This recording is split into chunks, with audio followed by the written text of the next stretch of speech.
Laika! Are you stark raving mad? It was Laika.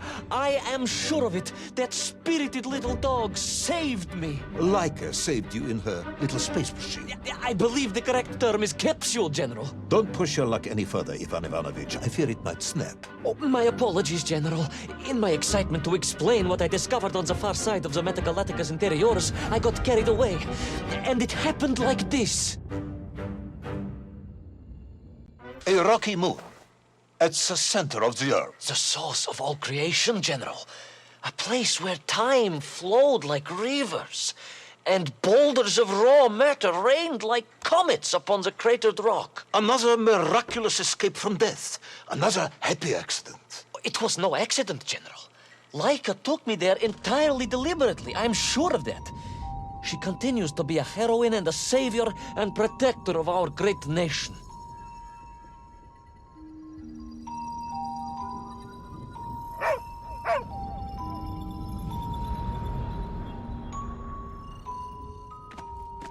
Laika died in orbit. No, General, she did not.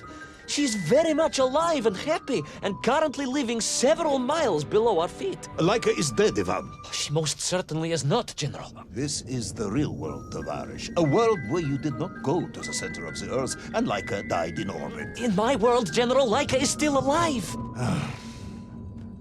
A better world, some may argue. Very well. I will live in your world for a while longer, but time is running out. Ah, yes, time, General.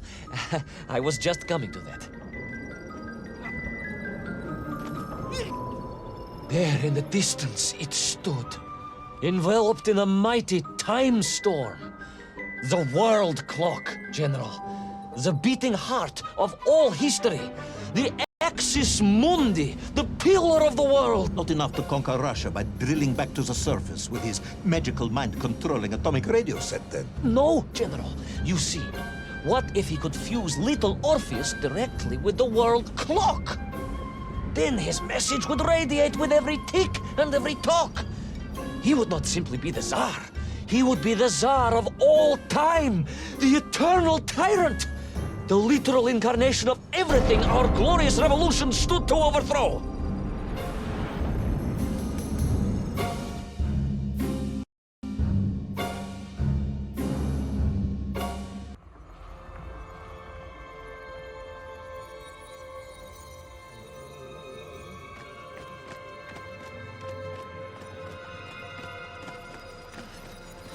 Sunnykiv! Uncanny, General. Was somehow different. I felt no cold. The waves were motionless. Indeed, it was as if I had stepped free of those rivers of time and stood on entirely motionless ground. And there in the distance... What? Debris from Tsarya and tall slave mines had washed up here, almost as if I were meant to find it. And there, amongst it, the winking of steel led me to a blasting cap. And a plan began to form.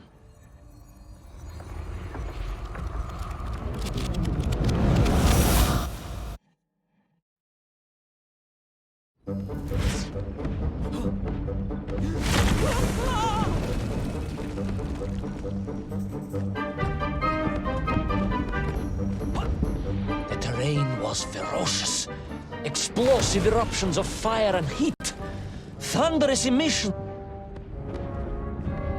The terrain was ferocious. Explosive eruptions of fire and heat. Thunderous emissions and lethal gases. Much like your cousin Pavel, perhaps, as a result of consuming all of those stolen eggs. Aha! General, you have been listening after all!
Agartha again?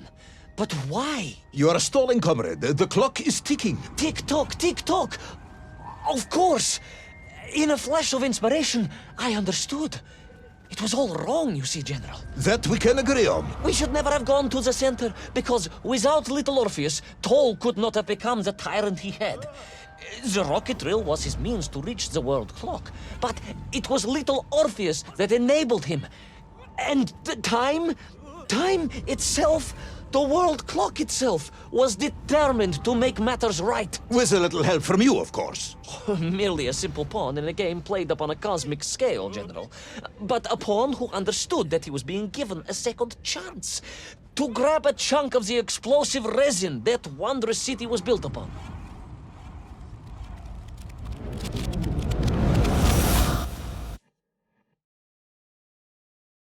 And I was back. The mighty river of time roared past me, carrying the weight of the whole of history with it. Even for you, this is a stretch. Our time is almost up. I have to submit my report within the hour. Time, General. Time was nearly up indeed. That ancient and magical river that carried me along was surely moving inevitably towards some kind of end.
Enough.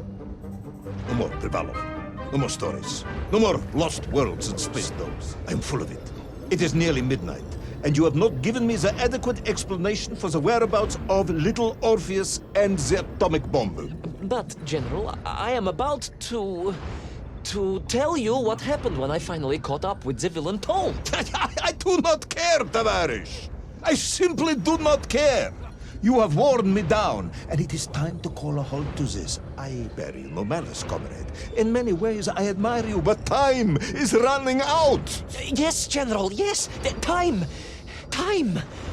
Because it was time itself that suddenly appeared to be on my side.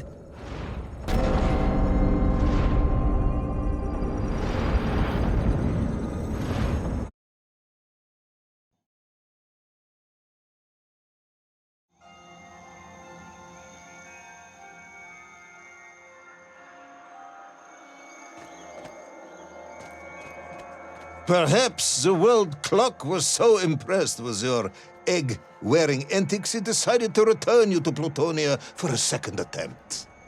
I would strongly suggest you cut to the chase. The chase, yes. The pursuit of Toll and little Orpheus.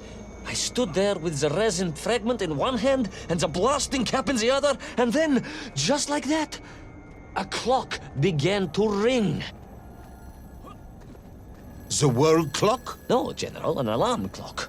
My Slava alarm clock, in fact, given to me by Auntie Marsha. The one who married the beef investigator. The very same. And the moment I saw that clock, I knew what I had to do.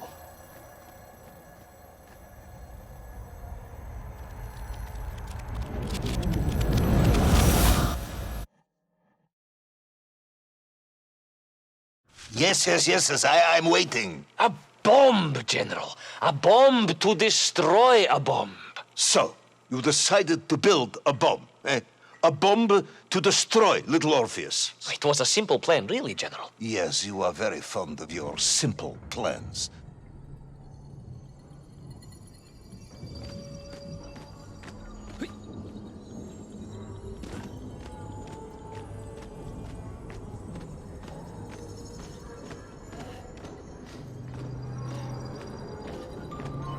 was the last time I was to see those poor enslaved Mink on my journey.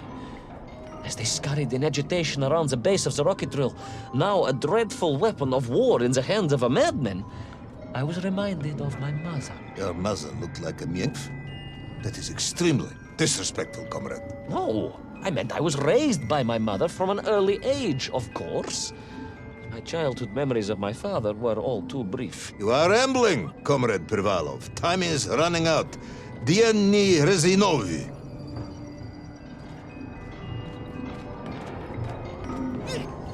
Time will run out for us all, General, will it not? And it ran out for my father on the shores of Volga. Your father fought at Stalingrad? He did, General. So did I. Well, so you see, General. Perhaps we are just the same, you and I. Perhaps we are all just Mink in the end.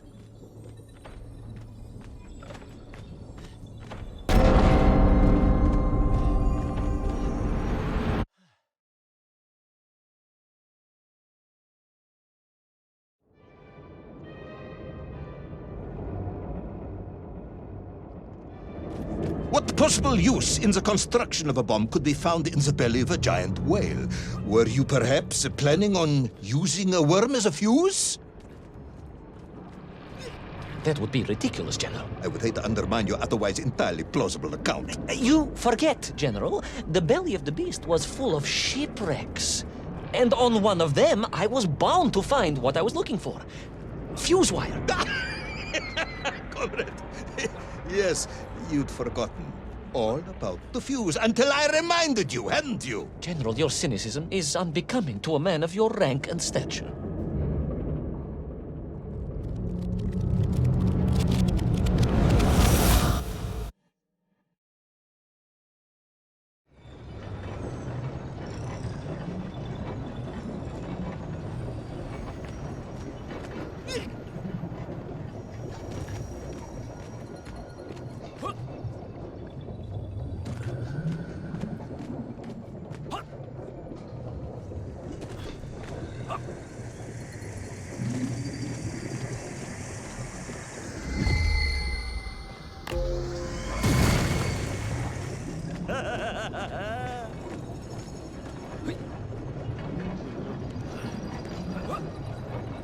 The clock was now ticking. Literally.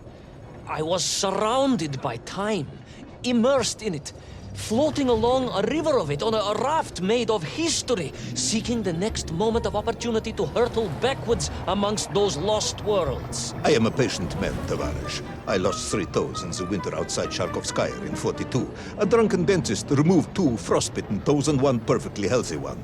You may therefore consider me a man blessed with an uncommon level of endurance for discomfort. I hate visiting the dentist. My uncle Vanya was a dentist, and he was a deeply strange man, notwithstanding the love he felt for his pigs. Is what? He was a pig dentist, General.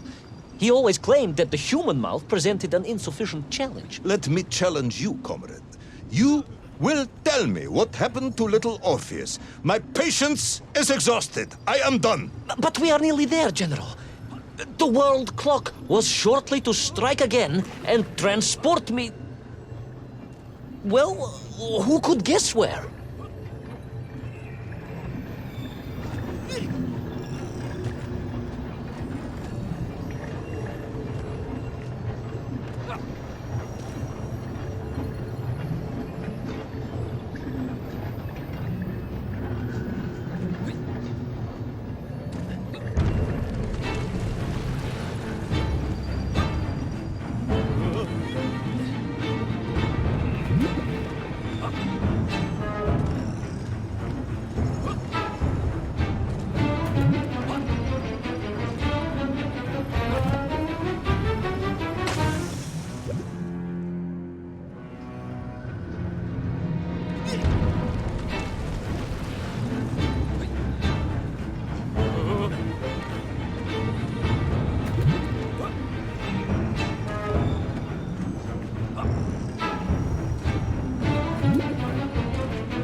And so to the ocean floor, and that strange submerged city, and those poor lost vessels.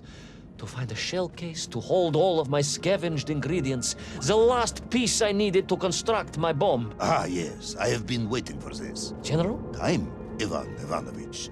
Whilst you have rambled on and on about it, I have simply bided mine. I am a patient man, as I have said. Yes, I don't feel I paid enough attention to the story about your toes. Do you have specially made shoes? Enough!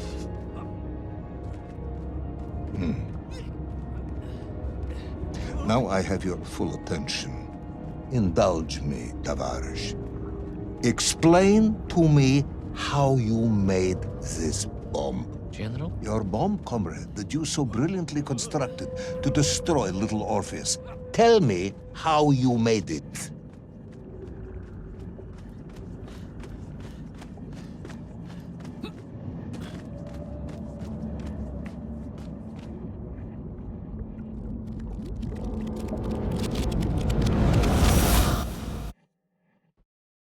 Well,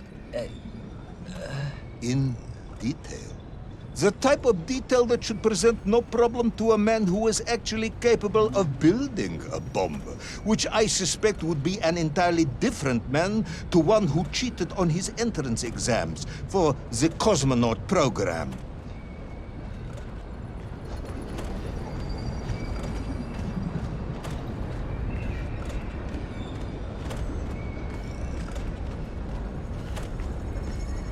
You are uncharacteristically silent, comrade.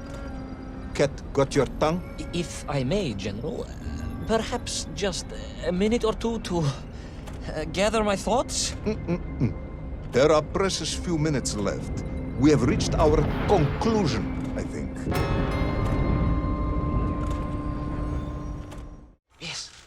Yes, we have, General.